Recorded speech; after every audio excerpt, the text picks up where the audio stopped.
California, the mid-1970s.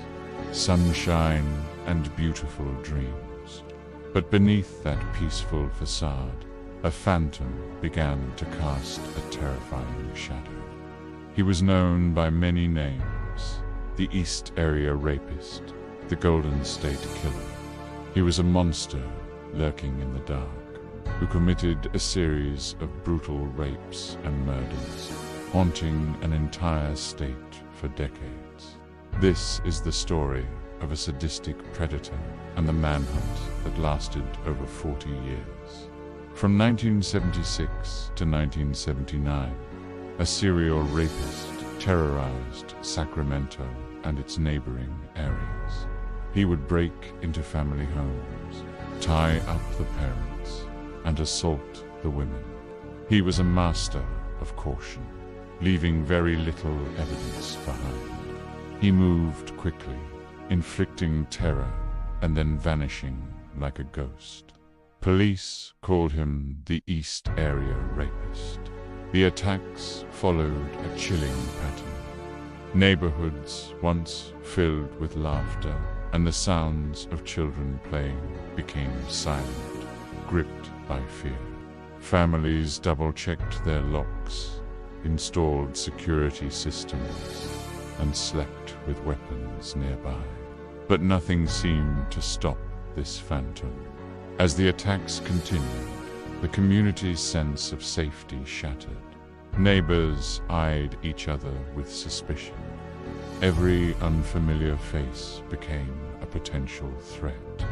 The East Area Rapist had not only violated his victims, but had also stolen the innocence of entire communities. In the early 1980s, this predator changed his territory and methods. He moved to Southern California and began to kill. The rapes were now accompanied by even more brutal crimes. He would break into couples' homes, tie them up, and then murder them. He became the Golden State Killer. His crimes spanned from 1979 to 1986, totaling at least 13 murders and over 50 rapes. The shift in his modus operandi sent shockwaves through law enforcement. What drove this escalation? Was it a thirst for more power, more control? Or had the rapist always harbored murderous intentions, finally giving in to his darkest urges? Each crime scene told a story of unimaginable horror. Families torn apart, lives ended in the most violent ways. The Golden State Killer left behind a trail of grief and unanswered questions. How could someone commit such atrocities and then seemingly disappear into thin air? For decades, the Golden State Killer remained an unsolved mystery. He vanished after his last crime in 1986. The fear still haunted California, but the predator had disappeared into the shadows. Thousands of hours of investigation, hundreds of police officers, and millions of dollars were spent, but with no results. The case became a symbol of helplessness, a name synonymous with terror. Years turned into decades. Investigators retired, evidence gathered dust, and memories faded. But for the survivors and the families of the victims, time stood still. They lived with the constant knowledge that the monster who had destroyed their lives was still out there, perhaps living a normal life, while they struggled with the aftermath of his crimes. The case file grew thick with false leads and dead ends. Composite sketches of the suspect aged alongside the investigators who had devoted their careers to catching him. The Golden State Killer became a boogeyman, a cautionary tale parents told their children to keep them safe at night. But even as hope dwindled, a small group of detectives and amateur sleuths refused to let the case go cold. They pored over old evidence, re-interviewed witnesses, and waited for the breakthrough that would finally bring the killer to justice. In the 2010s, new technology brought hope: forensic genetic genealogy.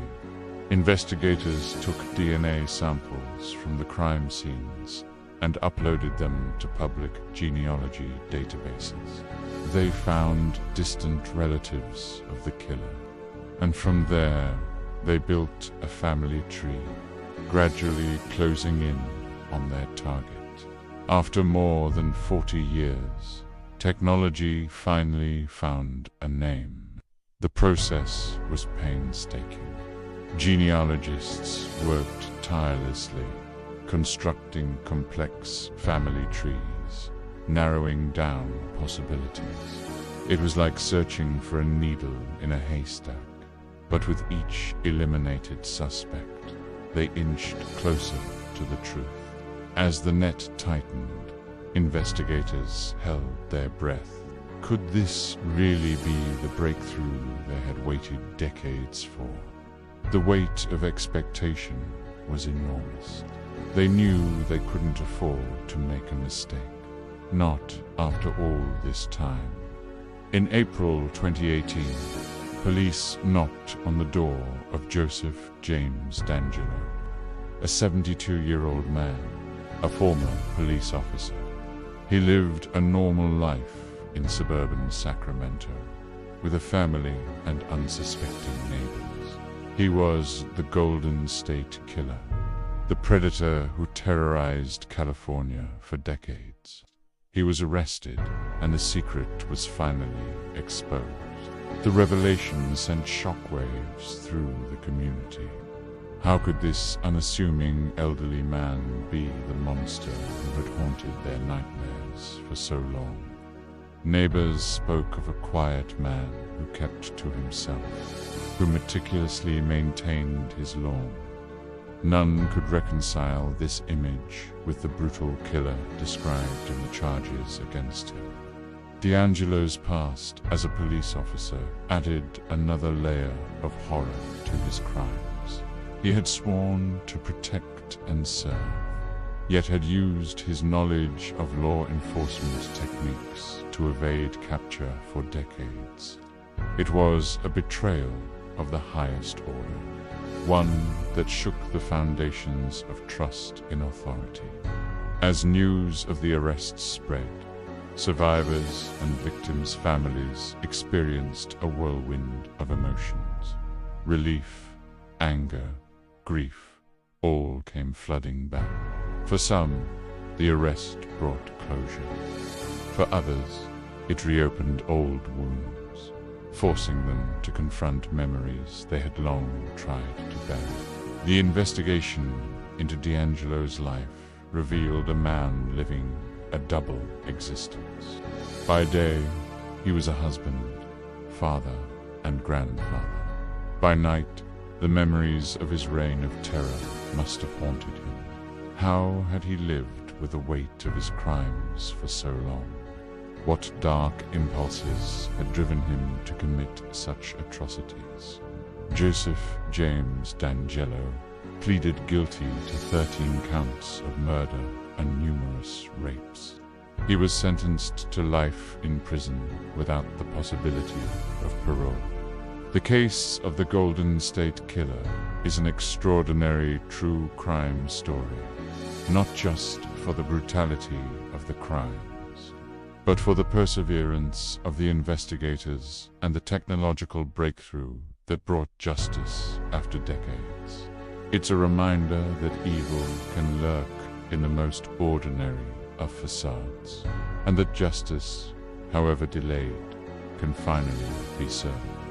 As DeAngelo spends his remaining years behind bars, the impact of his crimes continues to ripple through the lives of those he affected. Survivors speak of a bittersweet victory.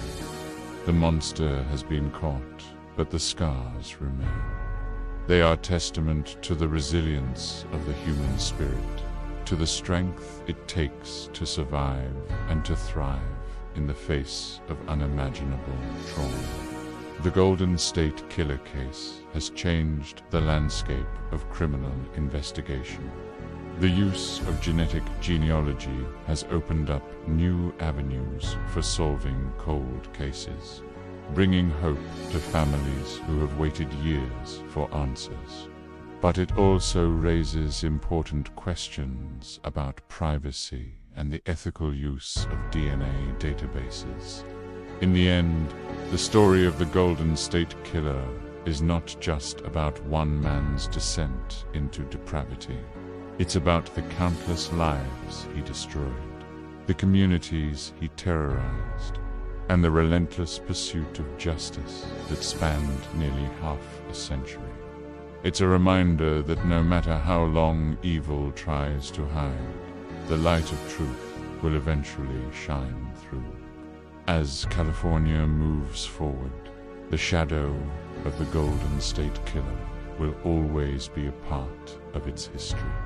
But it will also be remembered as a testament to the power of persistence, the march of technology, and the unwavering human desire for justice. The Phantom has been unmasked, his reign of terror ended, and though the scars remain, healing can finally begin.